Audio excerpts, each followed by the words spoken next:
Hello friends and welcome back to my channel. In this video we will be discussing about the cardinal utility approach. Basically the theory of demand start with the examination of the consumer behavior. Theory of demand जो है वो consumer के behavior के examination से शुरू होती है. We start the theory of demand at how the consumer is responding towards the changes in demand. Means consumer जो कैसे बिहेव करता है या रिस्पॉन्ड कैसे करता है towards the changes in price की जब प्राइसेस में चेंजेस होते हैं तो कंज्यूमर उन प्राइस के चेंजेस की तरफ किस तरीके से रिस्पॉन्ड करता है. वो अपनी क्वांटिटी को इंक्रीज करता है, क्वांटिटी डिमांड को इंक्रीज करता है कि डिक्रीज करता है on the basis of changes in the price. From that's what from where we start the theory of demand. In the theories of demand, we examine the point where the consumers are in equilibrium. Theories of demand जो है वो हमें consumer के equilibrium point को show करती हैं कि consumer किन कंडीशन में और किस पॉइंट पे वो इक्विलिब्रियम में होगा. I mean there are lots of changes in the prices हमेशा इंक्रीज और डिक्रीज होते हैं, बट कब तक कंज्यूमर अपनी जो क्वांटिटी डिमांड है उसको कब तक इंक्रीज करेगा या अपने कंजम्पशन को कब तक वो इंक्रीज करेगा या किस पॉइंट पे कंज्यूमर अपने कंजम्पशन को कांस्टेंट कर देगा, फिर उसके बाद वो उसको इंक्रीज नहीं करेगा या फिर उस पॉइंट के बाद वो उसको डिक्रीज नहीं करेगा. That's all what we are going to study in the theories of demand. In the traditional theories of demand, we assume that the consumers are rational. Consumers को हम रैशनल अज्यूम करते हैं that they always try to maximise their satisfaction और they always try to attain the highest level of satisfaction. Consumers हमेशा एक जो highest level of satisfaction होता है मीन्स जहां तक वो अपने लेवल ऑफ सेटिस्फैक्शन को इंक्रीज करते हैं उस लेवल को वो हमेशा अटेन करने की कोशिश करते हैं with the given constant of their income and the prices of the commodities. क्योंकि कमोडिटीज के जो प्राइसेस हैं उनका कांस्टेंट भी उनके सामने रहता है, प्लस जो उनकी इनकम कांस्टेंट इनकम है उसका एक कांस्टेंट भी उनके सामने होता है, कंज्यूमर्स के सामने होता है. तो विद दीज टू कांस्टेंट, दोनों कांस्टेंट के साथ how the consumers attain and how the consumers could go to that level of satisfaction जहां उनका जो satisfaction है वो इक्विलिब्रियम हो, यानी वो लॉस में ना हो, वो जितना पैसा खर्च कर रहे हैं उसी के बराबर उनको जो satisfaction है वो मिले. That's what we are going to study in the theories of demand. In these theories, we also assume that the consumers have all the relevant information about the commodities. और कंज्यूमर्स के पास जो है सारे जो relevant information है about the commodities या फिर उसके खुद के इनकम के बारे में, वो सारी जो इंफॉर्मेशन है वो सब कंज्यूमर को बहुत अच्छे से पता है. Consumers have the full knowledge about the market, उसकी कितनी इनकम है, कमोडिटीज के प्राइसेस कितने हैं और अदर दूसरी जो रिलेवेंट इंफॉर्मेशन है कमोडिटीज के बारे में वो सारे भी उसको पता होते हैं. We also assume that thing, right? But to attain the highest level of satisfaction, consumers must able to compare the utilities of different commodities, or we can say that the different baskets of goods.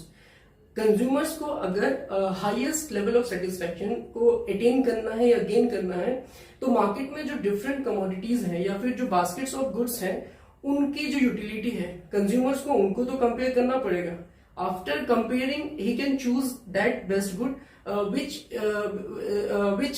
gives him the highest level of satisfaction. Comparison के बाद ही वो उस commodity को या उस basket of good को choose कर सकता है for his consumption जो उसको highest level of satisfaction provide करेगा. So to compare the utilities of different commodities, or we can say that the basket of goods, we have two approaches. One is cardinal approach and other one is the ordinal approach. One is cardinal approach and the other one is the ordinal approach. Ordinal. In this video we are discussing only this. Ordinal approach we'll discuss in the next video. Here we are talking only the cardinal approach, but I am telling you the difference between the two.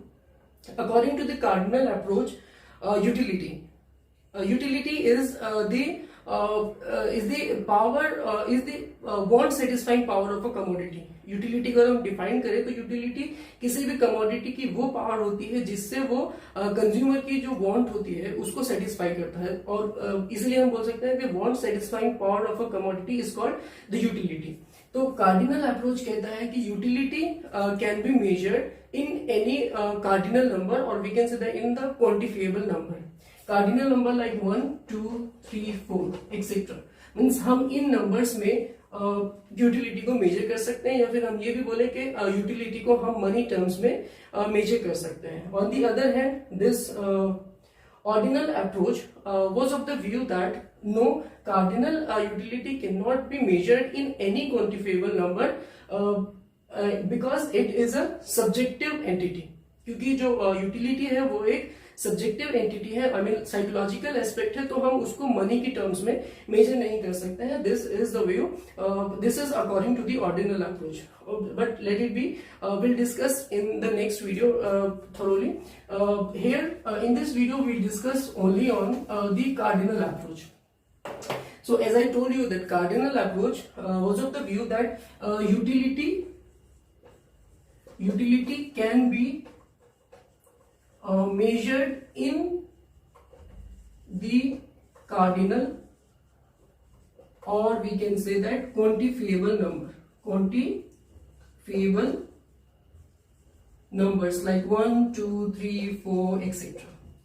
So this is what the cardinal utility approach says, that utility को हम cardinal numbers में या फिर अगर हम कहें mathematical numbers में major कर सकते हैं, और we can define it as that the utility can be measured by the amount of money that a consumer is willing to sacrifice for an another unit of commodity. मतलब एक consumer वो amount of money जो किसी एक commodity की एक extra unit के लिए सैक्रिफाइस करने को जो तैयार है, उस पर्टिकुलर अमाउंट को हम उस पर्टिकुलर कमोडिटी की यूटिलिटी समझेंगे।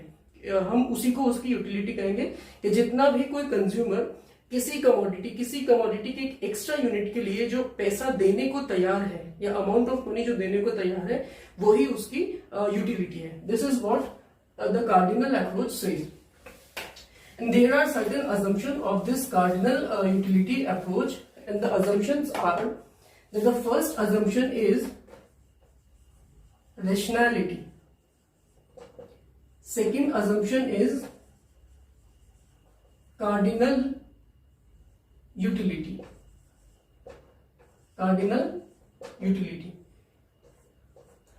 First assumption is rationality and second assumption is cardinal utility. Rationality means that consumers always try to maximize their satisfaction with the given constant of his income. मतलब उसके पास income जो भी limited income है, उसी limited income में वो अपने जो उसका जो सेटिस्फेक्शन है, जो लेवल ऑफ सेटिस्फेक्शन है, उसको हमेशा वो ट्राई करता है कि वो उसको हाईएस्ट पॉसिबल लेवल पर लेके जाए, मींस ज्यादा से ज्यादा वो सेटिस्फेक्शन गेन करे अपनी लिमिटेड इनकम में। That's what we call rationality. Second is cardinal utility, that utility is cardinal, or we can measured in is in the monetary terms, या फिर हम कह सकते हैं इसको मतलब कार्डिनल यूटिलिटी है, हम यूटिलिटी को मनी की टर्म्स में मेजर कर सकते हैं। The third assumption is that constant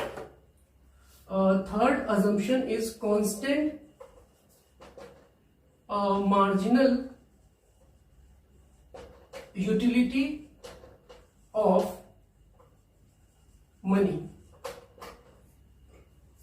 This is an important assumption of this approach, that marginal जो मनी है उसकी जो मार्जिनल यूटिलिटी है उसको इस अप्रोच में कांस्टेंट माना है कि इनकम हमारा इंक्रीज हो या डिक्रीज हो, उससे हमारी जो मनी की यूटिलिटी है उस पर कोई फर्क नहीं पड़ेगा, और उसकी ही वजह से हम मनी को इसमें एक मेजरिंग रूट की तरह यूज कर सकते हैं। क्योंकि अगर ये जो मनी है की मार्जिनल यूटिलिटी है, अगर वो चेंज होगी तो उसको हम फिर मेजरिंग रूट की तरह यूज नहीं कर सकते हैं। So in this approach they also assume that the marginal utility of money is constant. Fourth is the diminishing marginal utility. Diminishing marginal utility means that with every successive unit, with every successive consumption या फिर जितना हम ज्यादा consumption करेंगे और with every successive consumption of unit of a commodity the utility derived from every successive unit is decreasing. मतलब जैसे जैसे हम अपने कंजम्पशन को इंक्रीज करेंगे तो एक्स्ट्रा यूनिट जो हम कंज्यूम करेंगे उससे मिलने वाला जो लेवल ऑफ यूटिलिटी है वो डिक्रीज होता चला जाएगा. जैसे अगर हम फर्स्ट यूनिट हमने कंज्यूम किया उससे हमें 10 यूटिलिटी मिला, फिर सेकेंड को हमने जब कंज्यूम किया तो उससे हमें 9 units of level of satisfaction मिला, थर्ड से हमें सिर्फ 8. सो अगर हम देखें total utility is increasing, but here this is the marginal utility, right? Because on adding an extra unit in the consumption we are getting this much of utility. So these are the marginal utility. तो हम देख रहे हैं कि with every successive unit, with every extra unit of consumption, the utility derived from each successive unit is decreasing. हर एक unit के साथ जो मिलने वाला जो लेवल ऑफ सेटिस्फेक्शन है वो डिक्रीज हो रहा है. तो इसीलिए इसमें ये भी इन्होंने अज्यूम किया है that the diminishing marginal utility is there. ये भी एक इनका अजम्पशन है that there is a diminishing marginal utility. Means हम जैसे जैसे अपना कंजम्पशन इंक्रीज करेंगे उस मिलने वाला जो लेवल ऑफ सेटिस्फेक्शन है वो हर यूनिट के साथ कम होता चला जाएगा. And the fifth assumption is the total utility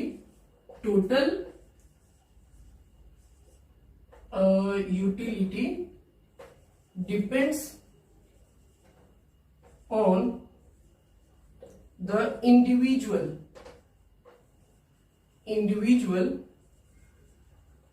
quantity of the commodity, right? And we can say that total utility is a function of x1, x2, x3 up to xn, right? This is what they assumed also, that the total utility depends on the individual quantities of the commodity. के जो total utility है वो किस पे depend करेगा कि जो total उसने इंडिविजुअल क्वांटिटीज को जो कंज्यूम किया है किसी भी कंज्यूमर ने. अगर किसी कंज्यूमर ने किसी कमोडिटी की 10 यूनिट्स को कंज्यूम किया है तो जो उसका टोटल यूटिलिटी है वो डिपेंड करेगा उन 10 यूनिट्स पे. उन 10 यूनिट्स को कंज्यूम करने पे उसे the amount that he gain from the consumption of those 10 units वो उसका टोटल यूटिलिटी होगा. That's what they also assumed. Now come to the equilibrium. On the basis of these assumptions, how the consumer can attain the equilibrium? For that we have to draw a figure. Here on the x-axis we are measuring quantities, and here we are measuring total utility, and here on the lower portion we are measuring marginal utility. Right? So the total utility increasing at a decreasing rate. Initially, total utility increasing at a decreasing rate. That means the total utility curve is something like this.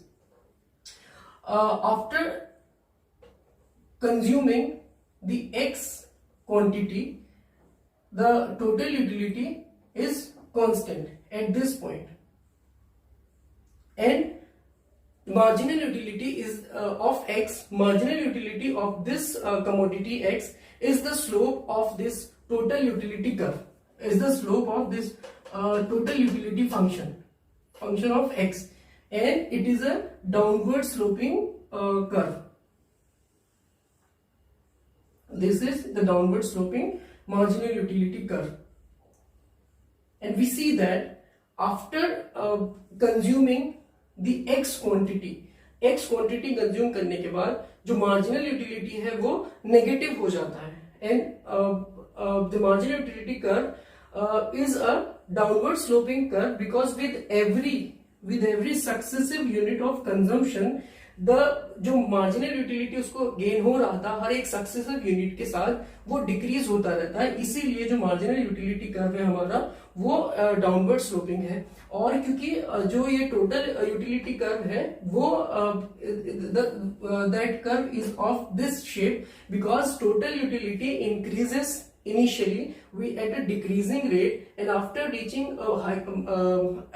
reaching the highest possible level वो उसके बाद से क्या होता है decrease होना शुरू हो जाता है। After this point the utility gain is in the negative form.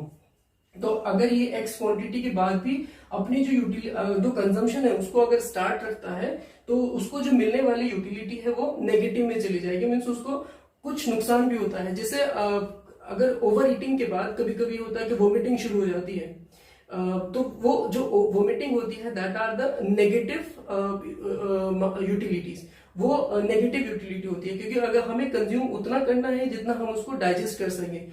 अगर उसके बाद भी हम किसी चीज को खा रहे हैं तो फिर वो हमें नुकसान करेगा, वो उससे हमें कोई पॉजिटिव यूटिलिटी नहीं मिलेगी, वो हमें फिर नेगेटिव यूटिलिटी मिलेगी। तो that's what the theory of demand says. On the basis of this, we can draw the demand curve also. On the basis of this, we can draw the demand curve also. Like this is our marginal utility curve. Here we are measuring quantity, and here we are measuring marginal utility curve on the y-axis. If in the same way, on x-axis we are measuring quantities and on y-axis we are measuring P. So when the marginal utility is MU1, we are measuring x1 quantity. Here also we are measuring x1 quantity at price P1. When the marginal utility is 2, we are measuring x2. We are consuming x2. At MU3, we are consuming x3. When we combine or when we join all these points, we get the demand curve. This is demand curve. We cannot include the negative part of the marginal utility curve in our analysis because negative entities do not make any sense in the economics. जो negative entities है, जो negative units हैं, वो economics में कोई sense नहीं रखते हैं, इसीलिए जो positive segment है marginal utility curve का that behaves like a demand curve, वो ही उसमें demand curve की तरह behave करेगा। So now come to the equilibrium of the consumer. At what point the consumer behaves, on what condition the consumers attain the equilibrium condition, where the marginal utility of x becomes equal to the x.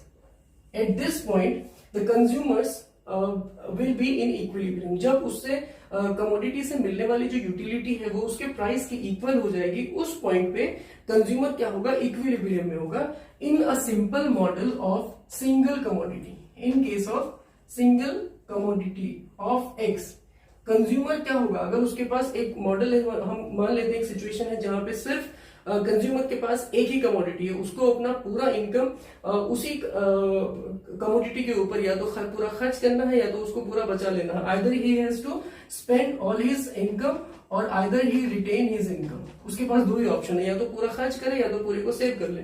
तो in this condition the consumer will be in equilibrium when the utility derived from the consumption of that commodity will be equal to the price of that commodity. जो price वो उस commodity के लिए या उस unit के लिए जो पे कर रहा है और उससे मिलने वाली जो यूटिलिटी है, अगर दोनों इक्वल होंगे तो consumer will be in equilibrium. But what happen if there are more than one commodity? In that case, consumer will be in equilibrium when the at the point of equality of ratios of the marginal utility of commodity to the price of that commodity. MUZ upon PZ is equal to up to MUN upon PN, right?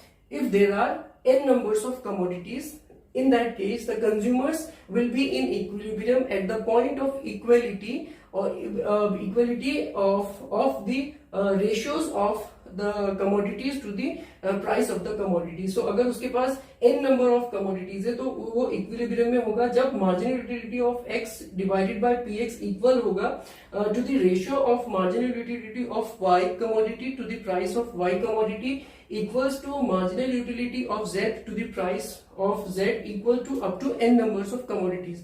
अगर ये सब equal है तो consumer क्या होगा, equilibrium में होगा. And this is how the consumer attain equilibrium in case of cardinal utility approach.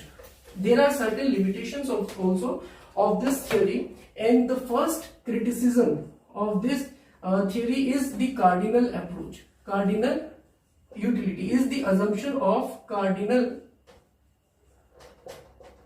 utility. This theory was of the view that, or is of the view that, utility can be measured in any quantifiable number, or we can say that utility is a cardinal entity. But if we see in the real world, हम satisfaction को जो mathematical terms में major नहीं कर सकते, या अगर हम ये कहें कि किसी चीज से जो मिलने वाली जो हैप्पीनेस होती है, जो सेटिस्फेक्शन होता है, उसको हम मनी की टर्म्स में मेजर नहीं कर सकते, क्योंकि डिफरेंट चीजें जो होती हैं, डिफरेंट कमोडिटीज या फिर एक ही कमोडिटीज दो लोगों के लिए अलग अलग लेवल ऑफ सेटिस्फेक्शन रखती हैं.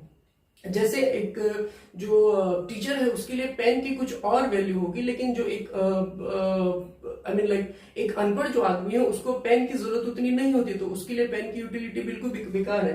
तो इसीलिए जो इसका एक क्रिटिसिज्म ये भी है कि हम यूटिलिटी को मतलब कार्डिनल नंबर्स में मेजर नहीं कर सकते, क्योंकि ये एक साइकोलॉजिकल एस्पेक्ट है. तो that's not be possible to measure the utility in any quantifiable number, और उसको हम कार्डिनल नंबर्स में मेजर नहीं कर सकते. सेकेंड जो इसका क्रिटिसिज्म है वो है जो इसमें अज्यूम किया था that constant marginal utility of money. This is also an assumption of the cardinal approach. The marginal utility of money remains constant, but this is not also possible in the real world, because जैसे जैसे किसी individual के पास income increase होती है, income increase या decrease होने के साथ साथ उसका जो यूटिलिटी होता है टुवर्ड्स द मनी वो भी उसी के प्रोपोर्शन में चेंज होता है. वो जैसे ही इनकम हमारा इंक्रीज या डिक्रीज होगा, वैसे ही हमारी जो यूटिलिटी है वो भी इंक्रीज और डिक्रीज होती रहेगी. So this is what the cardinal utility approach says, that utility can be measured in any quantifiable number. और जो हमारा utility है वो एक cardinal approach है, means हम उसको cardinal numbers में measure कर सकते हैं, 1 2 3 4 इन सब numbers में. और या फिर हम ये भी कह सकते, या फिर कार्डिनल अप्रोच ने ये भी बोला है कि हम यूटिलिटी को मनी की टर्म्स में भी मेजर कर सकते हैं, कि जितना अमाउंट कोई कंज्यूमर पे कर रहा है या रेडी टू सेक्रीफाइस है फॉर एन अनदर यूनिट, किसी दूसरी यूनिट के को लेने के लिए एक कंज्यूमर जो अमाउंट देने को तैयार है, हम उस अमाउंट से भी यूटिलिटी को मेजर कर सकते हैं. There are certain assumption of this theory, that is rationality, cardinal utility, constant marginal utility of money, diminishing marginal utility, and total utility depends on the individual quantities of the utility. और consumer equilibrium में उस point पे होगा जहां पे marginal utility of x होगा उसके price के इक्वल, क्योंकि अगर हम देखें, अगर marginal utility of x is greater than price x, means उसको यूटिलिटी ज्यादा मिल रही है और प्राइस को कम दे रहा है, तो वो क्या करेगा, अपने परचेजिंग को इंक्रीज कर देगा, वो इस कमोडिटी को ज्यादा खरीदना शुरू कर देगा. और वही अगर जो मार्जिनल यूटिलिटी है एक्स की, अगर वो कम है प्राइस से, तो वो क्या करेगा, अपनी जो परचेसिंग पावर है, उसका जो कंजम्पशन है एक्स कमोडिटी को, उसको रिड्यूस कर देगा अप टू दिस पॉइंट, और जिस पॉइंट पे उसका जो यूटिलिटी है वो उसके प्राइस के इक्वल हो जाएगा, उस पॉइंट पे वो इक्विलिब्रियम में रहेगा. So guys, if you have any doubt, any question related to the cardinal approach, you can please comment me. आप मुझसे पूछ सकते हैं कमेंट करके. Thank you very much.